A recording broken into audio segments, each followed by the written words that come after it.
the city, baby, and us in Texas. You wanna try, baby? Well, today I've come to Scratchbury Hillfort, and this is a famous hill fort for one reason in our time, and that is that a poem was written about it by Seigfried Sassoon.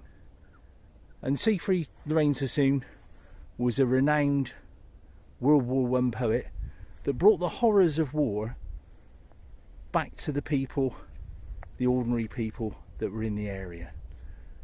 And he's buried at Mells, and he used to live at Heytesbury House, which isn't far from here. Just looking over to the right, making sure nothing's coming.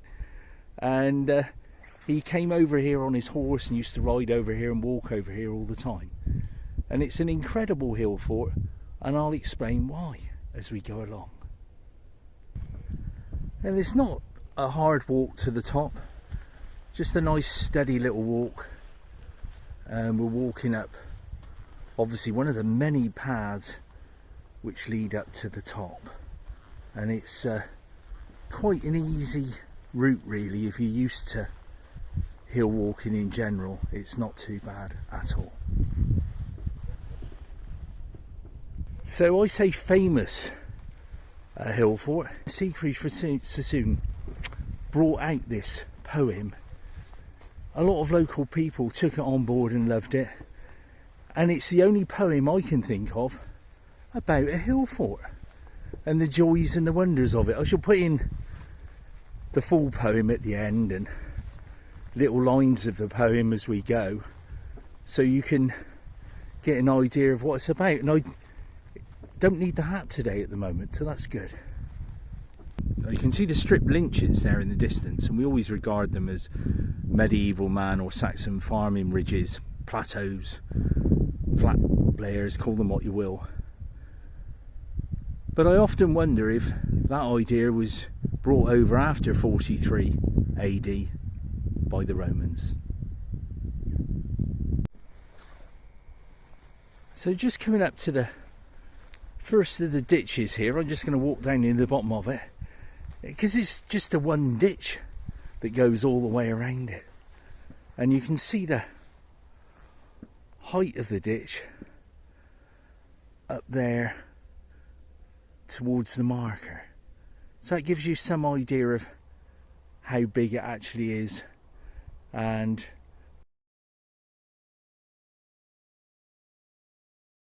if we come around gently,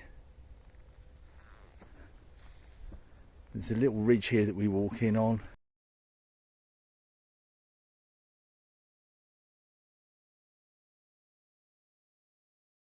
And Salisbury Plain.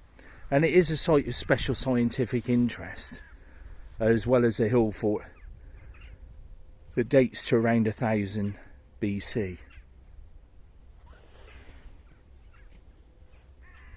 So we're just on top of the ditch, if you want to call it that, the bank, the rampart, call it what you will. And there's this marker here, and I've often wondered why these markers are here. And these are put here so as people don't dig or disturb the earth here, because it's considered that it may be over a point of archaeological interest. So that's what they're for. They're all over the place. I've often wondered, just come around here and towards the sun there, and we're going to go this way at the moment. And we can see that they are high ramparts, but initially this was more of a, it would seem from what I've read up, more of a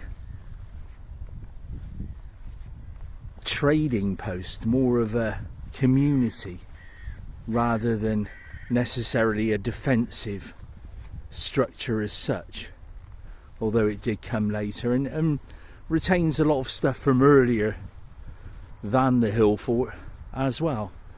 So we're quite high height up here. You can see ramparts aren't as big as Battlesbury that we went to the other day.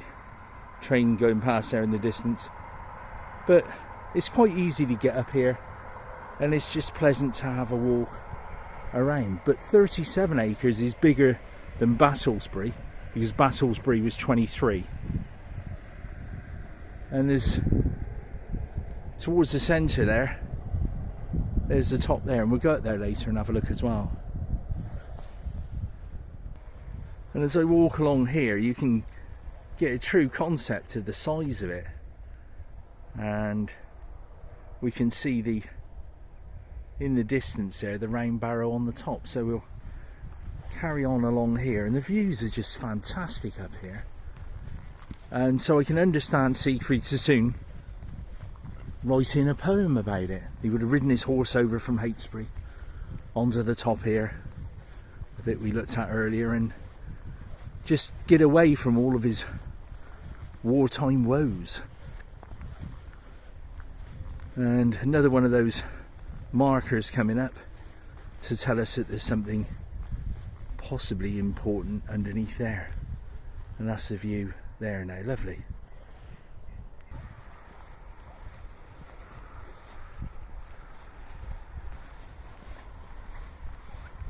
So just a peaceful walk up here. It's lovely. Really nice indeed. And then you can see the round barrow up there, which predates the hill camp, like they predate all the hill camps. So we'll go and, I think, wander along here a bit more and then go up over there. Well, it's quite a steep climb coming up the bank, but you always see things that you never expected when you come to these places. So there's the round barrow there, looks absolutely phenomenal. Then,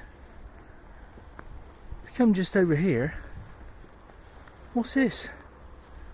I haven't seen anything like this before. In a total long line, they run for a length of about 20 foot, all in a little ridge, all like a family of fungi, all together, right the way up until they end here. And just for a close-up for you fungi people, that's some up close there. I'm sure somebody will be able to identify that. I'm not very good at identification on fungi, but truly incredible. Incredible.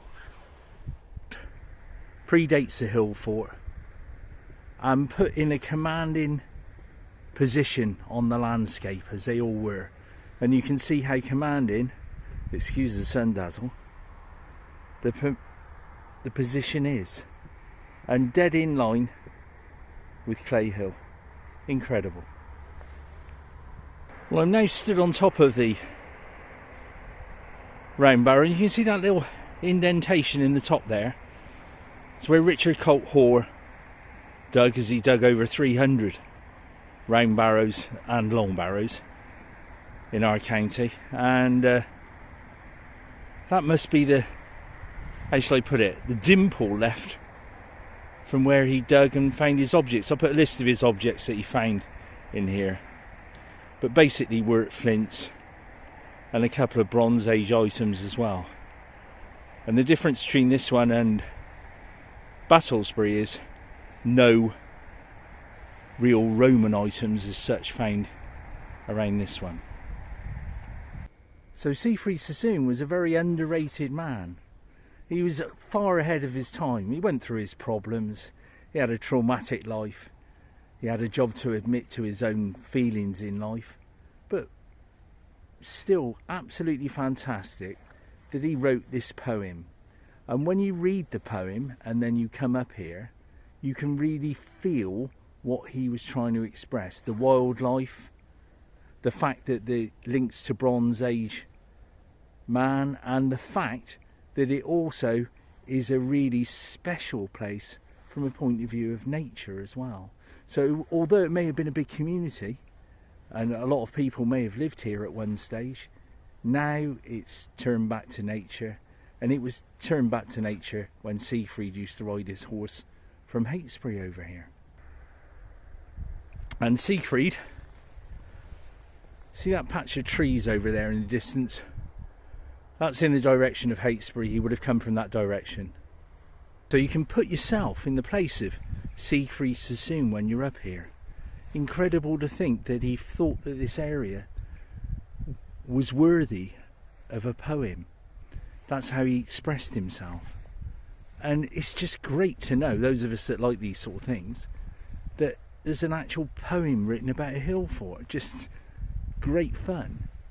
And I'm going to have to learn it and be able to quote it off by heart, because it would be nice to be able to do that. So I'll try and do that, I think, but not on this video. And the weather today up here is gorgeous. This morning it was foggy, drizzly, blowy, raining, and now it's just a nice day. I'm just enjoying walking around, feeling part of this ancient hill fort and everything to do with it. Just incredible walking along these banks towards Salisbury Plain, and modern day helicopter going over. Seigfried also mentioned the war in his poem, so it's just great walking these wonderful old banks down towards Salisbury Plain and round, with a helicopter in the distance. And obviously Seigfried wrote about the war as well, and that still strikes a note listening to this helicopter. The sheer expanse of this place is incredible, to think that people were living here, and then with the banks, to think that people crafted these by hand. Well, we say by hand, we think by hand, don't we? None of us know 100%. See the sun dazzling over the top there. But truly incredible. And just looking at this small bit of erosion here, you can see it gives you a concept of how difficult it must have been to dig all of these out. When you see it in like that, see the amount of chalk in there, and there must have been flint and all sorts. And it gives you an idea of how difficult it might have been. And just looking over there, you can see the height that they've come up to here. So in a region of about 32, 33 feet. So the walk around here this afternoon is incredible. It's just lovely, with Salisbury Plain stretching out there, and you get a true concept for the way that the earth's been built up. But a great thing to do. And in a few minutes I should be round to where I started and I came up, so we get our thoughts together then, I think. So as I'm heading back to the car, what have I learned today on this one? Because I always learn something, as I think if you watch the other one you might sort of gauge that I said that before.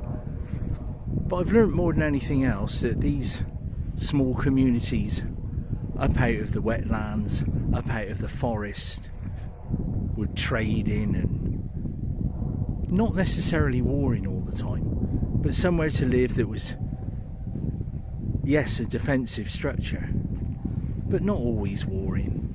Would have been quite a pleasant existence up here.